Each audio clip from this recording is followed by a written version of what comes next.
peanuts and cracker jack. I don't care if I never get back. Let me root, root, root for the home team. If they don't win, it's a shame. For it's 1, 2, 3 strikes, you're out at the old ball game. Now the Braves leave, and I'm a kid, and somehow, long series of things, I wind up as the head of this group, head of Joseph Schlitz Brewing Company, Cutler Hammer. I mean, people, Oscar Mayer, Oscar Mayer, wonderful, great man. I said to myself, I got to do something to keep baseball alive here. And I was 31 years old, So I went over to see the White Sox, Rudy Schaefer, who was a Milwaukee guy, a Vex guy, if you remember Rudy Schaefer. Bill, you do, certainly. And I said, can I get you guys to come up and play an exhibition game? We got to do something in Milwaukee.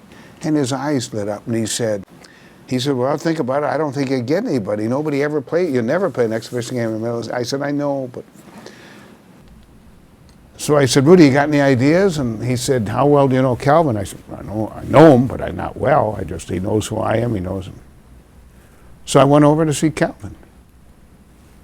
And Calvin's first question to me was, how much money is it in it for? Right. The Brewers are me and 2 or 3 ticket people who work for the Braves. That's it. And that's the Milwaukee Brewers Baseball Club. And we have maybe 5 or 6 people in the office now. And we've got about 25,000 tickets sold already, so I'm feeling pretty good. By Saturday, we got long lines. By Sunday, all of a sudden I come in, a man's name was Carl Teffer, neither here nor there, who says to me, hey, boss, we got a problem. We're out of tickets. What, are you crazy? So to make a long story short, 51,144 was our number. Jammed. Think about that. That's a number I'll never forget. Wow. And jammed. And fans brought a huge sign in the left center field bleachers. You remember the bleachers at County Stadium. We deserve Major League Baseball. And it stretches across the sign. And then, in August of '69, after we got passed over for expansion, never forget that night in Chicago, May of '68, where Montreal and San Diego got the clubs. And we did come very close. I mean, I want to say that, but I walked the streets of Chicago that whole night. I thought maybe that was the end, It was really very sad, but then we thought we had the White Sox bought, had them bought, paid in a price, paid in everything. And Labor Day of '69, I get a call. We're already down the road. Lawyers are talking. And Art Allen says, I got bad news here. Whoa. He said, my brother John going to buy me out. He doesn't want to play games in Milwaukee, or he doesn't want to sell the team. And he then, well, he and John weren't exactly close, so I'll be kind. As I'm talking to him, you won't believe this. My partner didn't believe it. I'm looking at the morning paper, and it says Seattle club in trouble.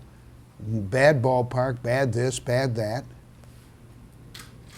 And without telling anybody, I hang up. I'm stunned about Art Allen. But I called Dewey Soriano, who I had met at some baseball meetings, but I didn't have a lot of contacts. And frankly, they weren't happy to see me. There were meetings I'd go to, I'd talk to myself. That was the... We bought the team October 10th in Baltimore. I think it was called the Bird Feed Room, because I remember telling Jerry Hofberger, in the stadium there? Right in the stadium, we made a deal. Yeah, Yes, that's it. That. The Bird Feed Room. Right. Yeah. And I was so excited, but of course, within 12 hours, Bowie had found out about it and said, I don't want a team leaving Seattle. Nothing against you guys. Yeah. And now Bowie, to his dying day, he kept telling me that. But it was all right, and I may have done the same thing. I can't. So all winter long, back and forth, back and forth.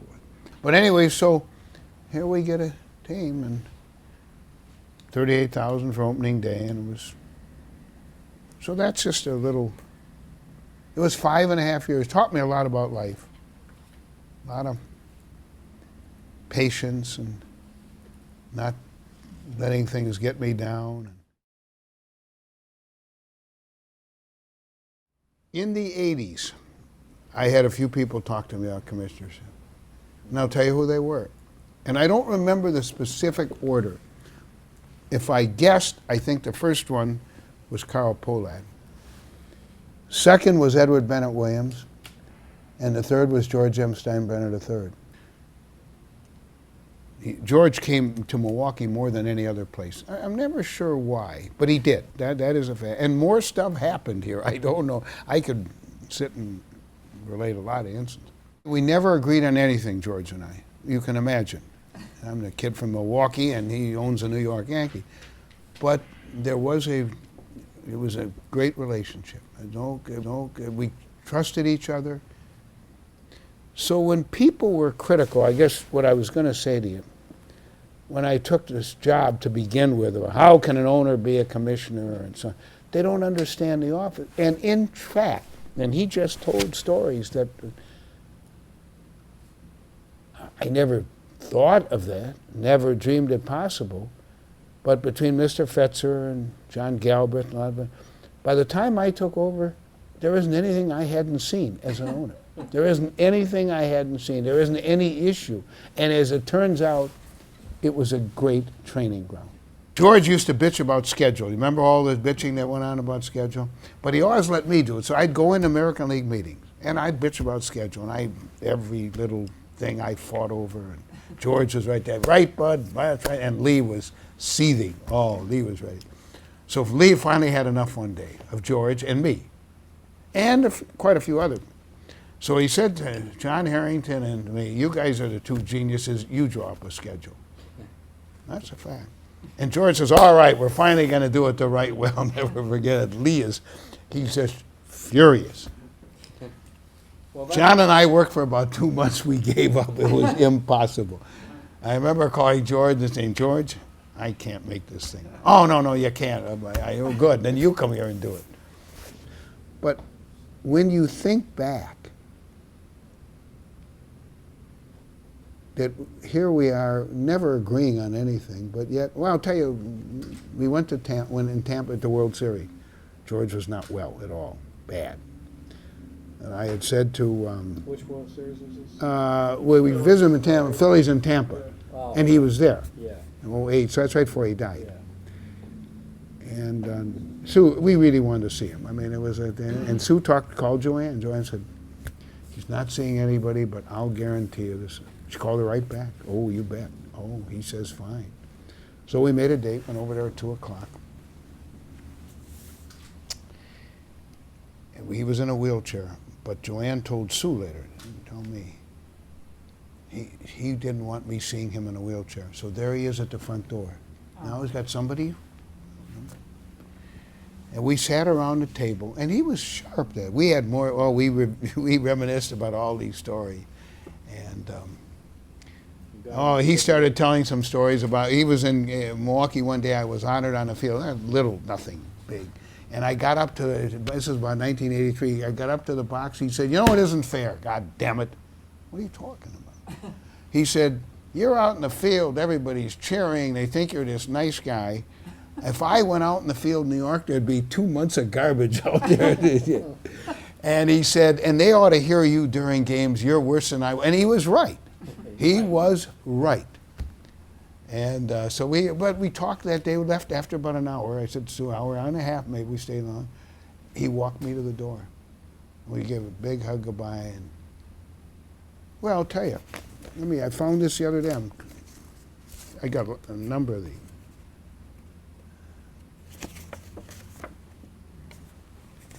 Read it. I'll show Terry. Notice how he signed it? Oh, yeah. And this was what? This was right after you'd seen him? No, this is, back in 02, 01, 02. I would have never believed that George would go out the way he went. I didn't either. I always thought he would live up to what he once said. I don't have heart attacks, I give heart attacks. Right. But that's the way I thought he would go out. I did too.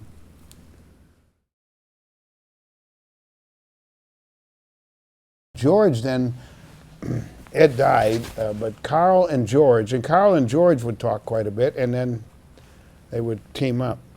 But all right, now 92 comes, and I'm back here in Milwaukee to see Robin Yount, my kid, get his 3,000th hit. He doesn't get it, I got to come back. But I start getting calls from executive council members. Fay has resigned. Well, you got to take over, and as chairman of the executive council, and I remember my first reaction was I was stunned. I didn't, my whole life was baseball, but it was Brewers, and we got to St. Louis, and it happened. Immediately started a search committee. But was so apparent, while the owners had always been a fractured group, it was worse then than ever before, and had been for a decade. On every issue. It really, our labor situation was horrible. I often say that we were still living, and I'm not joking when I say this, now I can say it to you two, we were living in the Ebbetsfield Polo Grounds. And the reason I say that, they hadn't changed the internal economics since the 30s. And here we are in a whole new era, and it was the disruption.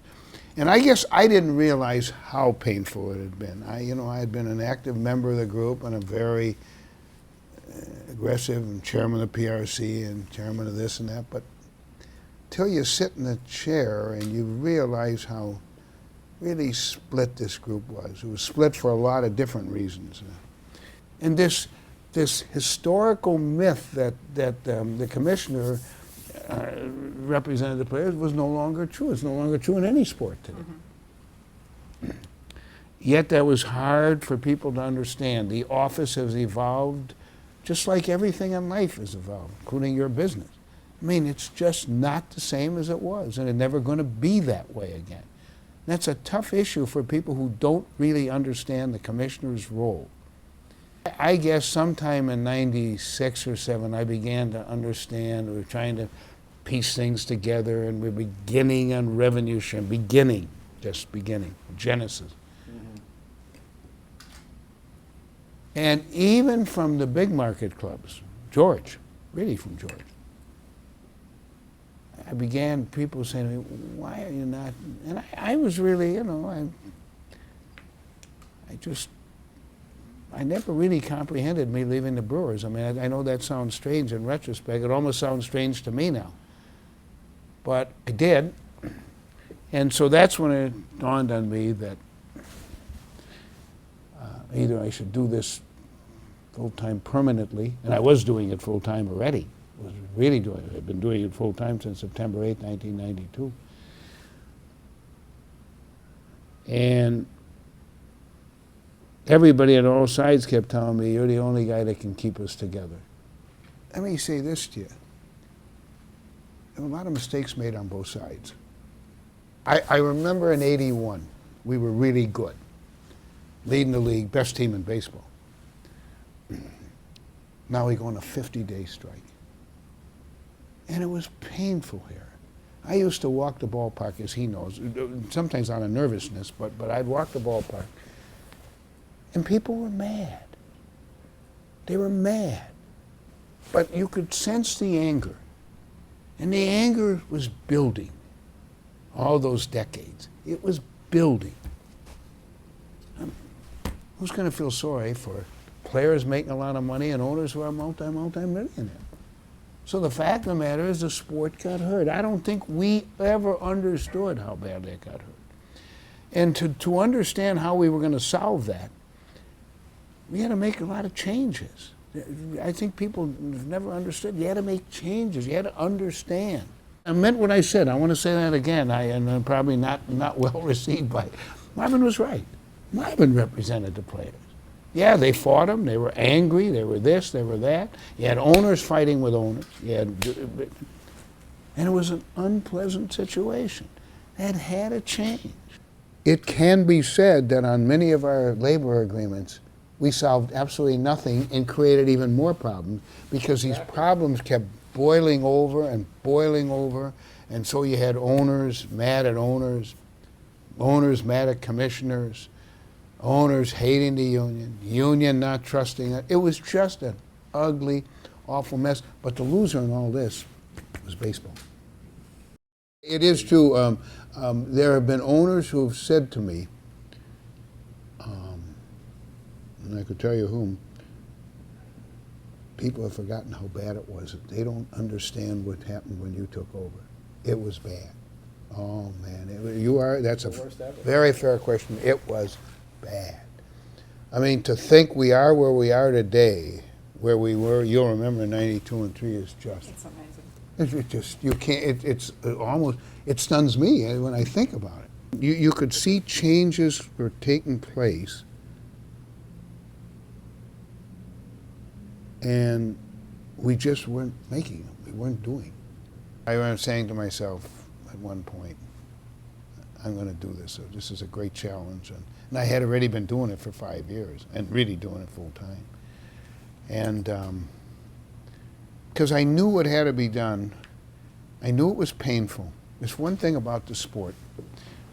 Pat hears me say it is a social institution, there is no doubt about it. But it's resistant to change. He's heard people say for years, we never did it that way. You can hear that about scouting, you can hear it about a million things. Yeah, I know, well, good. So you haven't done it for years, so what?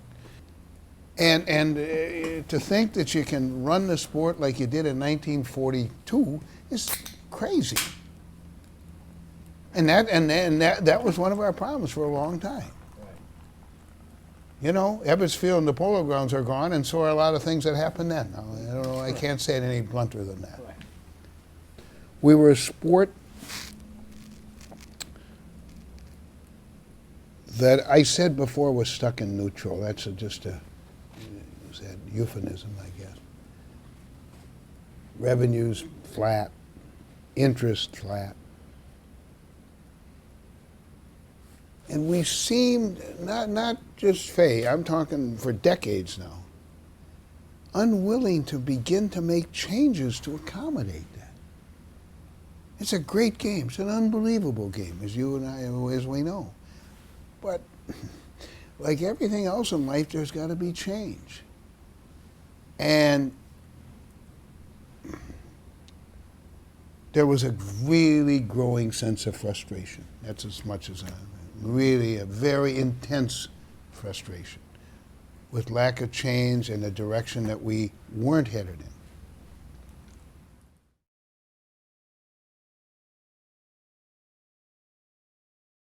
See, maybe I should. I wanted to ask you about, the one thing that, you've been most criticized for, and that is the fact that you were, quote unquote, too slow to move on the steroids issue. And I have always told people that we were all too slow. It wasn't just you, it was the media, it was the union, it was everybody but the players. They were ahead of the game on this.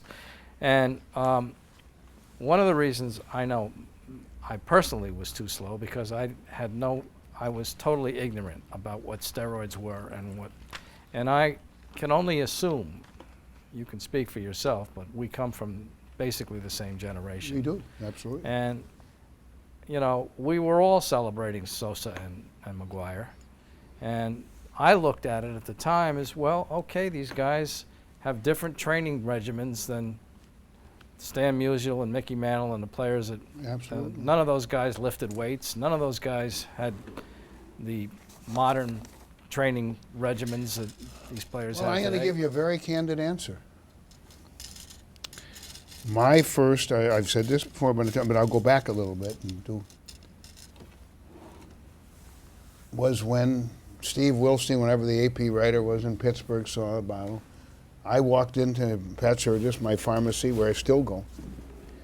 And my pharmacist, who's taken care of my family for about 40 years, talks too much, but that's a whole other story, says, I know why you're here. It's right over there on the counter. Really? I didn't. No, this is not in my field. I'm a baseball man. Right.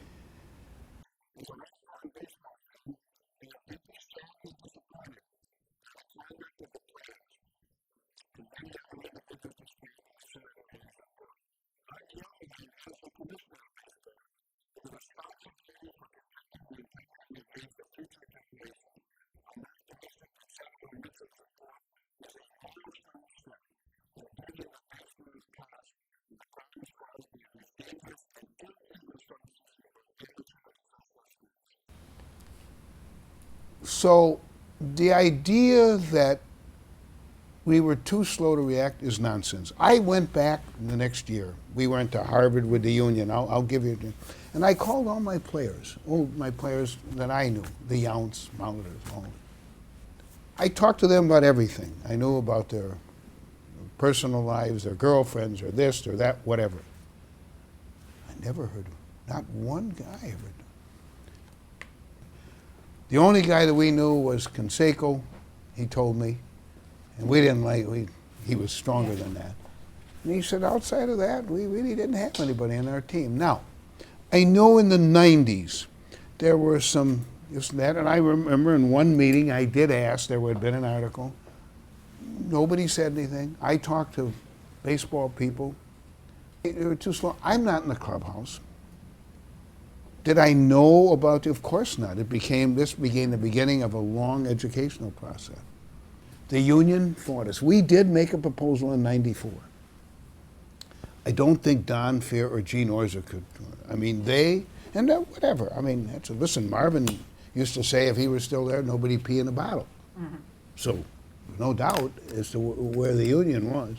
So to say that owners didn't care. Number one, another myth that comes out. Well, they liked it. The guys liked it. Look at the attendance. Our attendance went down.